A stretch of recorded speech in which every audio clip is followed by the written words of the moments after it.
Well, it's the new year, and we got one game under our belt, and ready for the big rivalry this weekend. We've had a couple good days of practice.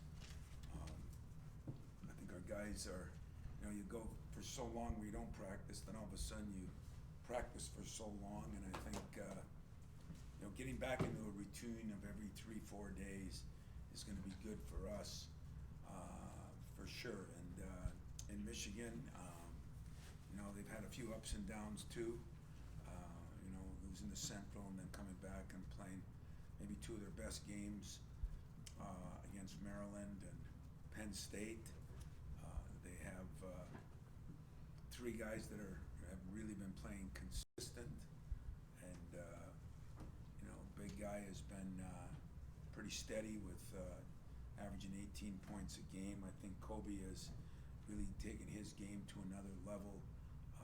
He's averaging 13 or 14, and I really believe Jet Howard, his son, has played as well as any freshman in this league. He's scoring the ball, he defends the ball, he rebounds the ball. He's done a lot of good things, and so with us, Malik is, didn't practice yesterday, but practiced today. Most of the practice. He's coming. It's just taking a little time, but he's coming. But everybody else is healthy, and we're excited to be ready to go and hopefully play well. Questions? And what have you seen differently about Michigan these last two games compared to Central and a couple games before that? It's like everybody else. It's just hard. You watch them against North Carolina, they're one way. You watch them against Kentucky, and a trip over there, you don't know how long that has to do with it. I think their point guard, has gotten a little better. They're a little more comfortable with their rotation. I thought the Williams kid played a little better the last two games. There's no question about that. Dickinson is a guy that they've always got him as an anchor. He's always a guy that they can throw the ball to. But from earlier in the year, I think Howard keeps elevating his game, and I think, in all honesty, Kobe has elevated his game, and I think those two guys have made a difference for them. Tom, you've had Monty's had a couple tests very early in the season that he did well against. This is sort of the next, I would say, a big one. Are you curious to see how he'll do, and sort of you worried all the emotion of the game can also lead to, I don't know, silly fouls or things? Yeah, like with that? most guys it can. I think Marty's pretty stable. He's over in Mali. I think that Michigan State rivalry just wasn't as important, and so it's gotten to be important to him. But I don't see the emotions of the game doing it. I see the problem is he's a load to cover in there, and we've got to do it by committee and in different ways. And in some years we've just played one way, and some years we've played other ways. And I think it's up to our staff. We got to do a better job of mixing some things up and not putting everything on Marty. But we'll be throwing all three guys at him. But as always, when you play a team, the Baker kid, back to your question, has played a little better in the last two games too. I think he was 3 for 6 from the three last night, and so if you start doubling down and do all those things that everybody wants you to do, sometimes 2-pointers don't beat you as much as 3-pointers do. So we have to play it with a balanced attack defensively, and I think Marty he's really come on. I mean, his defense has gotten better and better in running the court. We've got to put him in a position where he can be successful, and that won't be just sit him on the block and let him throw it into him and defend him. We got to move him around a little bit. Wondering about Jackson. Obviously had a strong offensive game, had some defensive deficiencies in that one as well. What have you seen on that side, on the defensive side, in terms of maybe the beginning of the year to now? Do you feel like, how much do you feel like he's grown? He's grown a lot. I mean, it's funny. These kids, they think it's all going to come. You start looking at some of these players at some of these schools and top 20 players, which some people are thinking are all pros. There's a lot of guys on teams around the country right now playing 10 minutes, 7 minutes a game. And it's so distorted, and the media distorts it. Sometimes the schools distort it with their social media, influx. We gotta make sure everybody thinks everybody's the greatest thing since sliced bread, and sometimes parents and players do. But in his case, I think he figured out before Christmas there is a process to this, and I think he came back with just a different mindset, and he has been better, and he's growing defensively, and some of that is, you play AU ball, it's illegal to guard somebody. I mean, they have rules in there. Do not guard anybody. And so we have to, kind of retrain guys that play in all these tournaments sometimes, and it's been different for him. But I really have enjoyed the progress he's made, and I think Carson has made some progress. So we'll be throwing a lot of different guys at him. Who knows? But still a very good player that we're going to have to deal with. You've been in this rivalry forever now, and a lot of different iterations of it. Been through them all. And really the last, maybe 10, 12 years has been a lot of back and forth. And I'm wondering when you've had that, is there less pressure on any individual game than there used to be in terms of feeling like the rivalry, than there would have been when you began or when you were really, were trying to, the early stages? It was a weird rivalry. I mean, early on, we couldn't win a game. And they went a pretty long stretch where they couldn't win a game. And then, it's been a little bit more balanced. But, the way the conference schedule's gone, and when we went from 16 to 18, 18 to 20, and you'd only play certain teams once. For a while, we only played Michigan once. And so a lot of things have changed in this thing. The rivalry's the same, and that's what I used to tell John Beeline. I mean, the rivalry is why there's Michigan State, or Duke, Carolina, or Ohio State, Michigan. I mean, it's just the nature of the beast, and it's usually respected, not always, but usually it's respected, and I think for us, winning the Battle of the State means the world to me. I grew up in this state. I recruited a ton of kids from this state, and I still live in this state. So it'll always mean something as long as I'm here. You get so many kids now. I was watching the game last night. I think Illinois has one kid from Chicago. I went, wow. It's a little different in that respect, and the transfer portal and everything has changed some of that. But like I told our freshmen today, if you don't understand the rivalry, read up on it and learn it by tomorrow. And then if you don't by then, I'm not playing you on Saturday.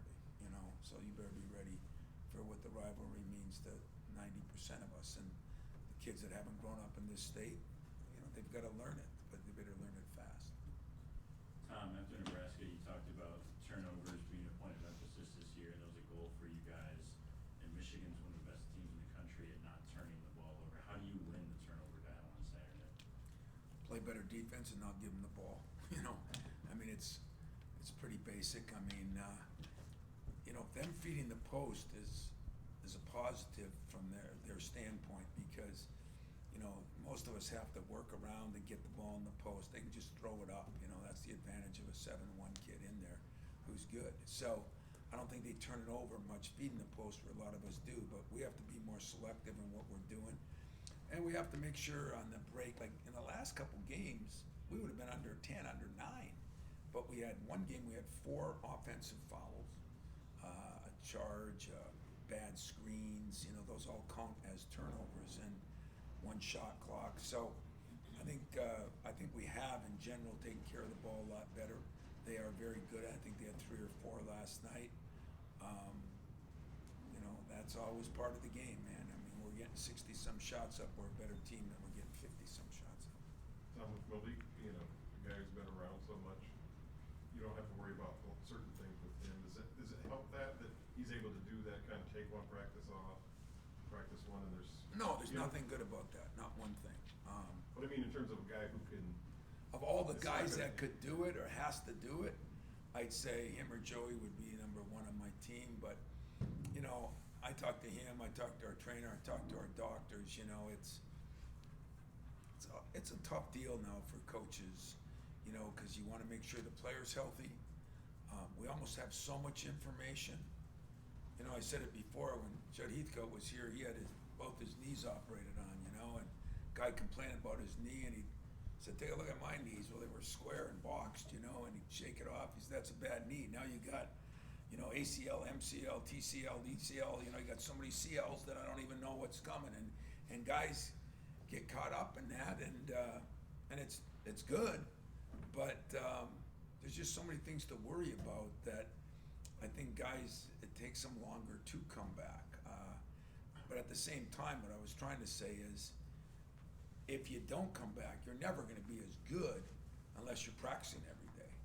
You know, like, you know, maybe Michael Jordan could do it or somebody like that, but 90% of the people can't, and they still could be effective. Malik Hall couldn't play for a week. If I played him, he'd be effective because of his experience and all the things. But I'm saying max out on him being as good as he can be. So he's trying to get, you know, more time in. There's nothing wrong with it. There's no problems. What there is, I think I said this before, but, you know, if you don't do something for a month or 6 weeks or 45 days and all of a sudden you start doing it, you know, some of you guys would have trouble brushing your teeth. You know, your arm would be sore. I mean, it's funny, but it's not funny. And so that's what happens in this. And as I keep telling them, until you do it every day, you're not going to be as smooth. And that's what he's got to really work on. And the only way he can do it is to practice every day. The only way he's going to do that is if he's feeling real good. So, yeah, he can take a day off and not be killed, but not when you had 40 days off. You know, that makes it a little harder, to be very honest with you, and that's the problem. Now we got that part of working him back into the program. You know, like everybody said, we got everybody back. Well, we got everybody back, but everybody else has to feel comfortable, and he has to feel comfortable. But it's coming. We're definitely way better off than we were a couple weeks ago. I'm wondering with Joey, I mean, you're starting to see more consistency on the boards, scorings there, shootings there, but particularly with the ball movement we saw the other night in the last couple games, his assist numbers have continually gone up. I mean, Yeah. What level is he playing at right now? How much more of a ceiling does he have? I think he has more of a ceiling, but I think what's helped him, he's in the best shape of his life. I mean, last year he was like an old man out there, you know, and he would be stiff, and he's never that. He's really done an unbelievable job taking care of his body, rest, rehab, all the things, you know, that you hear LeBron does and that. I mean, Joey does, yoga and this and that. And God bless him, because it's really been good for him. And then I think his confidence level is high, but he was always a very good passer. I mean, he might be one of the best. You know, him and AJ are the best passers on my team. And there's no question Joey moves the ball, because at being 6'8" or 9", he can see over people. And, you know, he's rebounding the ball better, you know. And I think the last step is, you know, continue to guard people, especially when a lot of the guys we got now are those hybrid fours, and he's got to guard them. That'll be his final step. But I think he's playing at a high level, and yet I don't think he's reached the ceiling. How's that? Got time for a couple more before the players, if you got them? I know you're not really on social media, but how do you think maybe that has changed what this rivalry has become over the last couple of years? Well, you know how I feel about the social media, and if you don't, as much dislike as I have for it, I like it less every day. You know, I mean, I just think it creates problem. You know, Warriors do things on the court or in the Coliseum, and the social media just gives people a chance to banter, and you know, some of it you guys could think is cool and funny. I don't. So I don't know what it's done to the rivalry. I really doesn't faze me either way, because number one, I'm not on it. Number two, I don't put any validity into it. But probably from the fans and the reporters and everybody else, probably helps. Social media probably helps everybody, you know, on the way they look at things. But from a coaching standpoint, I've never put anything into it. Hasn't changed, and probably won't change until I'm sayonara. Tom, going off that, I guess, a little bit, I'm just wondering, what do you sort of think or expect in terms of atmosphere? You know, when you look at this game being the first time these two schools have played each other since the football game, everything that's happened since then, there's been things done and said, and the fan bases and what. I'm just wondering what you sort of hope or expect in terms of environment. I'll tell you what I expect and what I hope.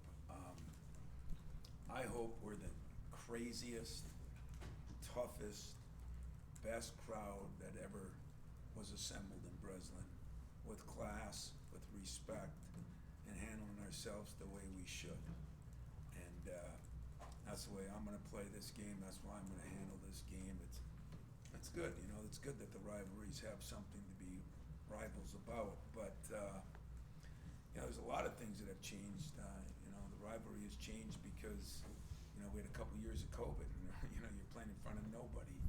All those things they get rekindled, and you know the football game was, you know, was whatever happens happens. But do I think it's going to be ugly in that? It better not be. And I'll say that to every Michigan State fan. It better not be, because on this side of the state, it better be done with cheer for us, respect for us, respect for your opponent, and let's play the game.